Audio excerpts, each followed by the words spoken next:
Today we're going to be checking out a brand that I've seen before, but I haven't really tested out before. This is the Darren Neener. This is a Neo 300. This is a portable power station. I would say this falls into the budget category of portable power stations or solar generators, trying to compete with the big boys like EcoFlow and Jackery, boasting a lot of specs at a great price. So that's why we're going to check it out.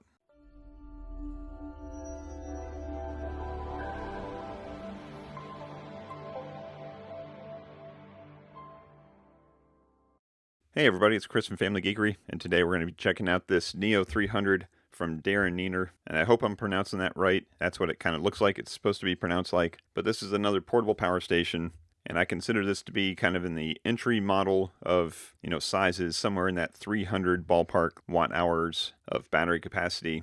And I think this is going to have a lot of the same features and a lot of the same specs as some of the big names, so that's why I wanted to test it out. So let's go ahead and get this thing out of the box and start seeing what it comes with and seeing what it looks like. So that outer box was considerably oversized, which is fine because it was very well packed and very protected in there with some foam. We've got, of course, the Neo 300 itself. We've got a user manual and some warranty cards, and then two boxes inside, one labeled cables and one labeled adapter. So let's see what's in the cables box here. And it's one cable, should be labeled cable, not cables. But this is going to be an MC4 to DC plug. This is probably a DC 5521 or something. And obviously it's going to be for solar charging this station here. So let's see what's in the adapter box. And it's exactly what it says. We've got a AC adapter, which is going to provide us a DC input also to charge up this station. So let's take a quick look at the station itself, and then we'll get into some of the specs. And let's get rid of this thing here. So it's got the basic, plastic outer shell with the handle on top, very similar to like the early Anchor series of portable power stations and the Jackeries. And looks like we've got a DC output over here, AC output over there. We got our USBs in the middle, a couple buttons to turn things on.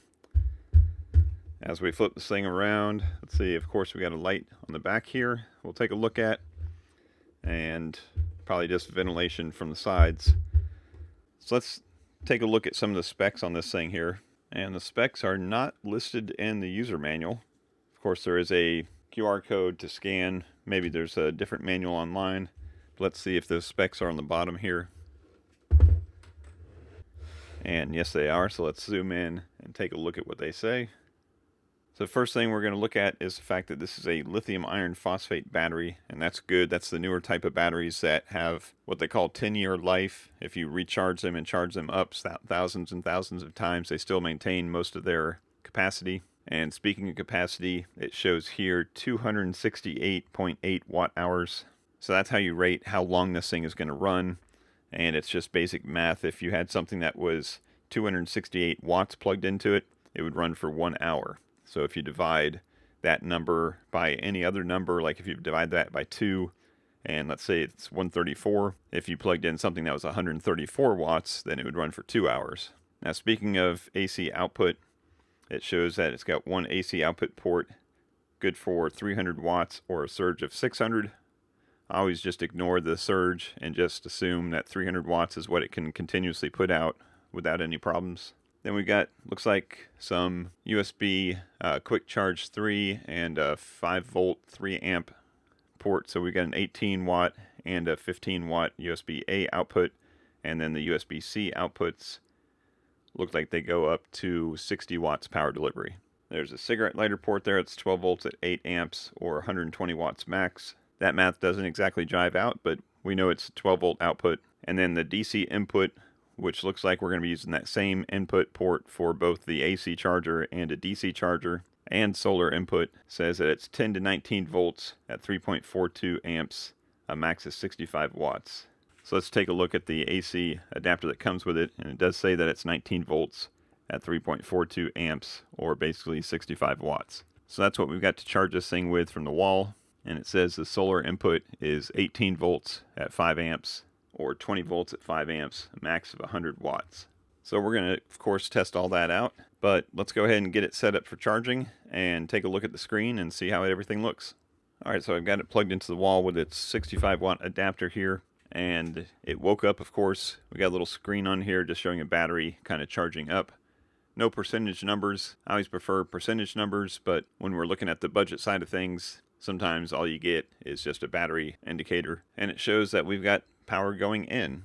So I'm going to go ahead and let this charge up, because if I unplug this here, looks like it is pretty low. So let me go ahead and let this charge up a little bit more, and we'll come back and do some tests. Alright, so we got this thing all charged up now, and a couple things I want to tell you. First of all, this little charging brick, this is basically like a little laptop charging brick. And it does get pretty warm. It's only putting out 65 watts, but it is pretty small, so it gets warm to the touch. Not warm enough that I would be concerned about, you know, it catching fire on a desk or something like that, but just wanted to give you a warning. It does get a little bit warm.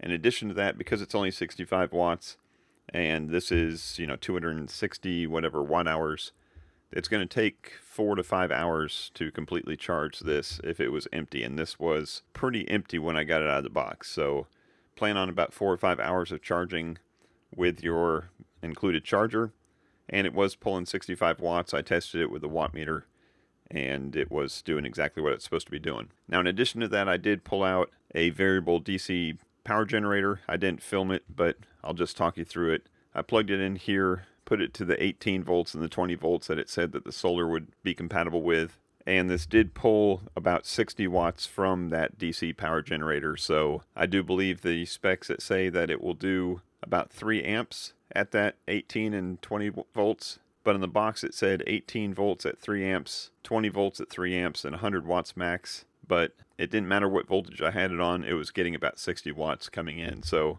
that kind of makes sense. Just plan on 60 watts or so, depending on whatever it is that you're plugging into the DC inlet here. Alright, so we got the charge figured out. Let's go ahead and start testing this device with some of the other outputs. So let's go ahead and grab something, and I'm going to test out the AC output next. So let me get that set up and I'll be right back. Alright, so I'm going to use this Anker C300X here to show the power input as I'm charging. I'm just going to charge from the AC output of here to here. I've set this in the app to take a maximum of 200 watts, so we'll see how well that works. So let's go ahead and wake this guy up and turn on some AC power. And the AC light shows up now. And I heard some clicking in here. Let's see if we see some output. And here we've got 211 watts coming in here, so 210 watts. I can hear a fan just kicked on the Darren Neo here. So there is no output display of watts on the screen here.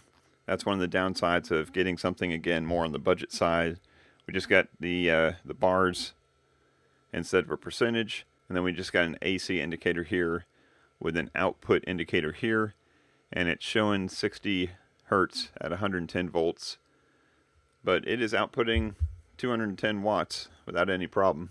Now the next setting I've got on this is 330 watts, and you can select that right here in the app. So let me see what happens if I set it to 330.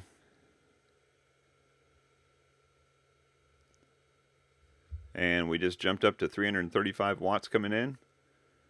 So far this thing is still outputting. Again, it's supposed to be a 300 watt output, and it looks like it's very capable. I'm going to go ahead and turn that back down again just so it doesn't get too hot. And we are back down to 210 again. So that's good. Now the downside again of not having a watt meter showing on here is you don't get a countdown timer also showing an estimation of how long it can maintain that 200 watts out. But if you know how much power you're outputting, then you can always do the quick math and know approximately how much time you've got. So let's go ahead and turn off the AC power. And just a single click did that. And the next thing I'm going to do is try the DC power. So I'm going to take this PD output here, which is supposed to be 60 watts, and we're going to go into the input here on the same device, and let's turn this on. Now we got DC and USB showing here. We got an output indicator there. So let's see what it starts doing, and it jumped immediately right up to 60 watts. So it is definitely outputting 60 watts. We're getting 60 watts in the Anker here. So it works like a champ. Let me grab a cable. We're going to test out the DC output of the cigarette lighter, and we're going to go right back into the same one. So let me grab that cable. and I'll be right back.